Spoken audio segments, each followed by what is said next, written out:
Hello everyone, তনয়ার পাকশালাতে সবাইকে স্বাগত জানাই। যারা ফার্স্ট টাইম চ্যানেলটা ভিজিট করছো তাদের কাছে অনুরোধ রইল চ্যানেলটা সাবস্ক্রাইব করো, পাশে থাকা বেল আইকনটি প্রেস করো যাতে নতুন নোটিফিকেশন তোমাদের সামনে চলে আসে। আজকে একটা অসাধারণ খেতে সন্ধ্যাবেলার স্ন্যাক্স হিসাবে অসাধারণ যাবে এই রেসিপিটি, তাই জন্য মনে হলো তোমাদের সঙ্গে শেয়ার করা যেতেই পারে। ভীষণ চটজলদি বানিয়ে ফেলা যায়, আর এখন এই মাঝে মাঝে বৃষ্টির আবহাওয়াতে যদি এরকম সন্ধ্যাবেলা পাওয়া যায় তাহলে কেমনটা হয়, ভালোই হয়। তার জন্য তো রেসিপিটি জানতে হবে। এত সহজে যে চটজলদি এত সুন্দর রেসিপি বানানো যেতে পারে তা ভাবাই বাইরে।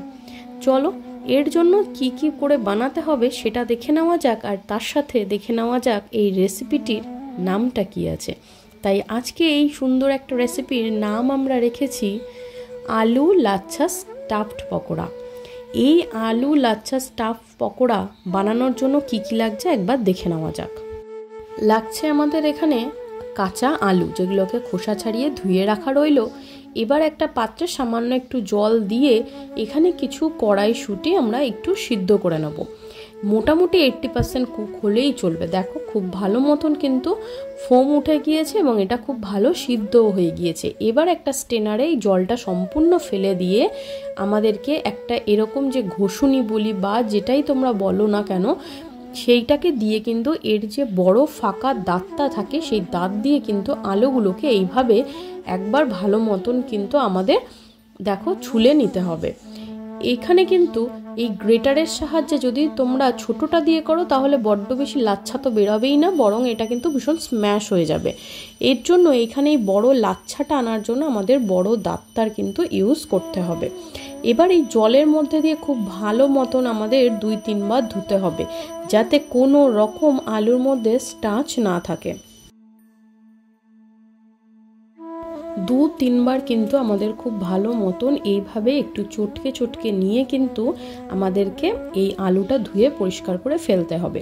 এবার একটা পাত্রে সামান্য একটু জল দিয়ে জলটা ঈষদুষ্ণ গরম হলে এই যে জালি জালি করা বা লাচ্ছা আলুটা দেখলে এই আলুগুলোকে কিন্তু আমাদের এবার এই জলের মধ্যে দিয়ে দিতে হবে।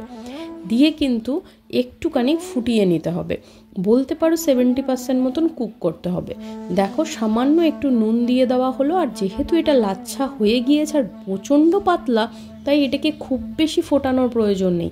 একটা উবাল আসলেই কিন্তু এরকম যখনই ফেনা উঠবে আর একটা হালকা উবাল উঠবে তখন কিন্তু আমাদের এটাকে নামিয়ে নিতে হবে। এটা কিন্তু যদি তোমরা মনে করো যে খুব ভালো মতন বলক ওঠা অপেক্ষা করবে তাহলে কিন্তু ততক্ষণে এটা একদম সিদ্ধ হয়ে যাবে, যেটা আমরা বানাতে চাইছি সেটা কিন্তু আর হবেই না। দেখো এখানে এবার একটা নর্মাল সুতির কাপড়ের মধ্যে এটাকে কিন্তু আমাদের ঢেলে নিতে হবে আলুটাকে দিয়ে। কিন্তু এখান থেকে একটু ঠান্ডা হলে এইভাবে হাতের সাহায্যে স্কুইজ করে এই কাপড়ের মাধ্যমেই কিন্তু আমাদের এক্সট্রা যে জল থাকবে সেটাকে আমাদের ফেলে দিতে হবে। এবার একটা বড় থালার মধ্যে আমাদের এই আলুটাকে কিন্তু ছড়িয়ে নিয়ে ঠান্ডা করার জন্য অপেক্ষা করতে হবে, নইলে কিন্তু হাত পুড়ে যাওয়ার একটা প্রবণতা আছে। দেখো মোটামুটি একটু ঠান্ডা হলেই এইভাবে ছড়িয়ে নিয়ে আমাদের এবার সিদ্ধ করে রাখা কড়াইশুঁটির মধ্যে দেওয়া হলো গোলমরিচের গুঁড়ো, চাট মশলা এবং কিছু লঙ্কা কুচি, ধনেপাতা কুচি আর কিছু চিলি ফ্লেক্স আর কাজু কিশমিশ কুচি। তোমরা চাইলে কিন্তু এটার মধ্যে একটা গ্রেট করে নিয়ে পনিরও অ্যাড করতে পারো। দেখো আর দেওয়া হলো গরম মশলার গুঁড়ো, সামান্য একটু নুন, আর যদি চাও তাহলে এর মধ্যে চিজ কিন্তু দিতে পারো, সেটা মজরেলা হতে পারে অথবা প্রসেস চিজও হতে পারে। আমরা এটাকে এইভাবে স্টাফ করলাম। এবার এই আলুর মধ্যে কিন্তু আমাদের দিয়ে দিতে হবে কর্নস্টার্চ বা কর্নফ্লাওয়ার। তোমরা চাইলে কিন্তু কর্নফ্লাওয়ার 2 চামচ আর 2 চামচ চালের গুঁড়োও অ্যাড করতে পারো। আমরা শুধুমাত্র কর্নফ্লাওয়ার দিয়েছি 3 চামচ মতন। এখানে হাতের সাহায্যে খুব আলতো করে আমাদের মাখতে হবে। এর মধ্যে কিন্তু কোনো রকম জল ইউজ করা যাবে না। আলুর গায়ে যতটুকু জল আছে এটাকে দিয়েই দেখো এরকম শুকনো শুকনো করে মাখতে হবে। এবার একদম পাখির বাসার মতন, যেমন ডিম পাড়তে গেলে বাসা বানায়, ঠিক সেরকম হাতের তালুর মধ্যে নিয়ে এই স্টাফটাকে ভেতরে দিয়ে আবারও ওপর থেকে লাচ্ছা কিছু আলু দিয়ে খুব ভালো মতন হাতের সাহায্যে চেপে চেপে আমাদের কিন্তু জোড়া দিতে হবে। দেখো দুটো হাতের তালুর মাঝখানে রেখে এইভাবে স্পেস করে করে কিন্তু আমাদের এটার একটা মণ্ড বানাতে হবে পকোড়ার মতন করে। এটি খুব ভালো মতন কিন্তু চেপে বসে যায়, ভয় পাওয়ার কোনো কারণ নেই যে এইভাবে চাপলে হয়তো পরে খুলে যাবে, একদমই তা নয়। এটা ভীষণ ভালো খেতে হয়, তোমাদের হাইলি একবার রেকমেন্ড করলাম, বাড়িতে বানিয়ে দেখো, খুব ভালো লাগে খেতে, খুব বেশি সময়ও লাগে না। কতটা ঝুরঝুরে দেখো লাচ্ছাটা, অথচ কিন্তু এটা কিন্তু বেশ ভেজা ভেজা হালকা। যখন তুমি এটা বানাবে বা যে বানাচ্ছে সে এটা কিন্তু ফিল করতে পারবে, অথবা তোমরা দেখে বুঝতেও পারবে।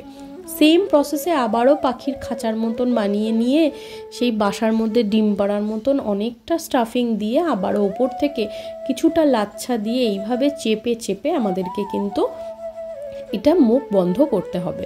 এইভাবে সম্পূর্ণভাবে কিন্তু আমাদের করে বানিয়ে রেখে দিতে হবে। খেতে ভীষণ ভালো লাগে, আর তাই তোমাদের হাইলি একবার রেকমেন্ড করলাম, বানিয়ে খেয়ে দেখো। আর আমাদের কমেন্ট সেকশন খোলা রইল, কমেন্ট করে জানিও। ফ্রাইং প্যানে দিয়ে দেওয়া হলো পরিমাণ মতন সাদা তেল। আমরা এটাকে ছাকা তেলে ভাজবো না, যদি তোমরা চাও এটা ছাকা তেলে ভাজতে পারো। ছাকা তেলে ভাজলে তার স্বাদ কিন্তু আরও ভালোবাসে। আমরা একটু হালকা কিন্তু এটাকে দেখো এরকমভাবেই শ্যালো ফ্রাই করে করে ভাজবো, খুব বেশি ছাকা তেলে এটা আমরা ভাজবো না, কিন্তু তোমরা যদি চাও সেটা করতে পারো। সেম প্রসেসে সমস্তটা বানিয়ে নিয়ে এই তেলের মধ্যে আমাদের দিয়ে দিতে হবে। এবার এটাকে কিন্তু আমাদের দেখো মিডিয়াম টু লোতে রেখে কিন্তু এটা আমাদের ধীরে ধীরে করতে হবে। এখানে ভেতরে স্টাফিং এবং আলু যতটা কাঁচা ভাব আছে সম্পূর্ণটাই কিন্তু খুব ভালো মতন ভেজে নিতে হবে এই নিভা আছে।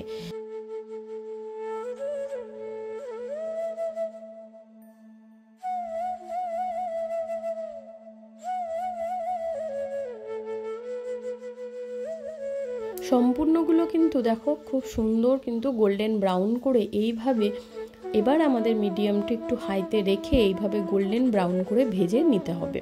খেতে ভীষণ ভালো হয়, কিন্তু তোমাদের হালকা করে একটা টুইস্ট দিই, এটি কিন্তু এইভাবে যদি খাও তাহলেও ভালো লাগবে শুধুমাত্র সস দিয়ে, আর যদি এটাকে আমাদের মতন করে খাও তাহলে তো কোনো কথাই হবে না। এবার দেখো এগুলো সম্পূর্ণ ভাজা হয়ে গিয়েছে, এবার এগুলোকে তুলে নেওয়ার পালা। চলো তোমাদের একবার আওয়াজটা শুনিয়ে দিই, কতটা মুচমুচে হয়েছে। এবার এটাকে ভেঙে দেখায়, ভেতরে স্টাফিংটাও কিন্তু আমাদের প্রপারলি সিদ্ধ হয়ে গিয়েছে, এবং এটা কিন্তু এইভাবে তোমরা চাইলেও খেতে পারো। কতটা ক্রাঞ্চি এই লাচ্ছাটা হওয়ার জন্য। এটা যদি তোমরা পুরোটা সিদ্ধ করে তোমরা যদি এটা করতে তাহলে কিন্তু এই ব্যাপারটাই থাকতো না। চলো এটাকে এবার আমাদের মতন করে স্টাফটাকে তৈরি করি। এইটাকে বানানোর জন্য দেখো লাগছে আমাদের সামান্য কিছুটা দই, যার মধ্যে নুন, চিনি আর কিছুটা চাট মশলা, ওপর থেকে সামান্য একটু দই আর এইভাবে ছড়িয়ে দিয়ে এটাকে কিন্তু খাওয়া যেতে পারে। আমরা এটাকে এইভাবে খেয়েছি, আর ঘরে বানানো সেই টমেটো কেচাপ দিয়ে কিন্তু এটাকে সার্ভ করছি। তোমাদের কাছে যদি টমেটো কেচাপের ভিডিওটা না থাকে তাহলে ডেসক্রিপশানে দেখে নাও, আর নিচে লিংক দিয়ে দেবো, চেক আউট করতে পারো। ওপর থেকে দিয়ে দেওয়া হলো ধনেপাতা কুচি, লঙ্কা কুচি আর সামান্য একটু চাট মশলা। ব্যাস, তোমাদের কাছে যদি ঝুরি ভাজাও থাকে তাহলেও সেগুলো দিতে পারো, খেতে বেশ ভালো হয়। দেখো সামান্য একটু মা দিয়ে দিয়েছিল চাট মশলা। এটা কিন্তু ওই যে প্রথমেই বললাম, তোমরা চাইলে শুধু সস দিয়ে খেতে পারো, আর নইলে আমাদের মতন করে কিন্তু এই লাচ্ছা আলুর স্টাফ পকোড়া ট্রাই করতে পারো। ভালো লাগলে লাইক করো, শেয়ার করো, কমেন্ট করো। দেখা হচ্ছে আরও একটা রেসিপির সাথে।